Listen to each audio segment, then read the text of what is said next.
brought to you by Silver Pumps. Top quality और consistent performance के लिए सिर्फ सिल्वर पंप्स नाम याद रखना।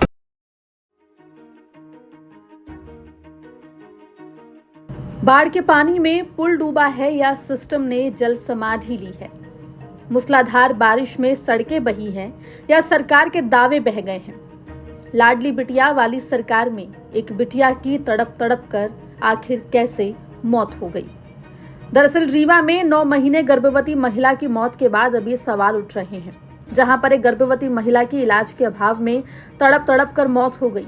दरअसल रीवा के भनीगवा गांव की रहने वाली गर्भवती प्रिया रानी कोल को अस्पताल ले जाया जा रहा था, लेकिन मेहना नदी का उफान बाधा बनकर खड़ा हो गया। परिवार बेबसी से नदी पार करने की जुगत लगाते रहे। घंटों बीत गए। गर्भवती महिला दर्द से कराहती रही, लेकिन परिवार नदी पार नहीं कर पाया। बेसुध होकर जब महिला बेहोश हो गई तो परिवार ने झोला छाप डॉक्टर को बुलवाया, लेकिन तब तक प्रिया की सांसें रुक चुकी थी। इस मामले में जब कलेक्टर से बात की गई तो उन्होंने कहा कि ऐसा मामला संज्ञान में आया है, अब जांच करेंगे।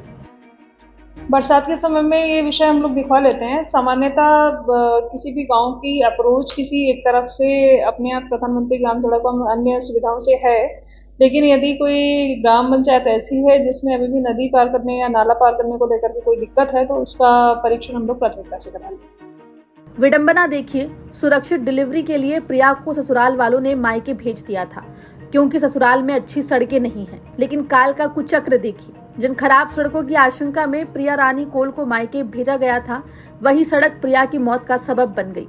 अब सवाल उठ रहा है कि प्रिया की मौत का आखिर कसूरवार कौन है। क्या मूसलाधार बारिश की वजह से प्रिया की मौत हुई, या इस मौत की वजह वो सिस्टम है, वो सरकार है जो इतनी बुनियादी सुविधाएं भी नहीं दे पाई कि लोग आराम से नदी पार कर अस्पताल पहुंच सके। फिलहाल मध्य प्रदेश में हर साल मूसलाधार बारिश के कारण बाढ़ जैसे हालात होते हैं, जिसके कारण लोगों को कई तरह की मुश्किलों का सामना करना पड़ता है। फिलहाल सवाल उठ रहा है कि 9 महीने की गर्भवती लाडली बहना की मौत का जिम्मेदार आखिर कौन है। रीवा से रवीश पाल सिंह की रिपोर्ट, MP तक।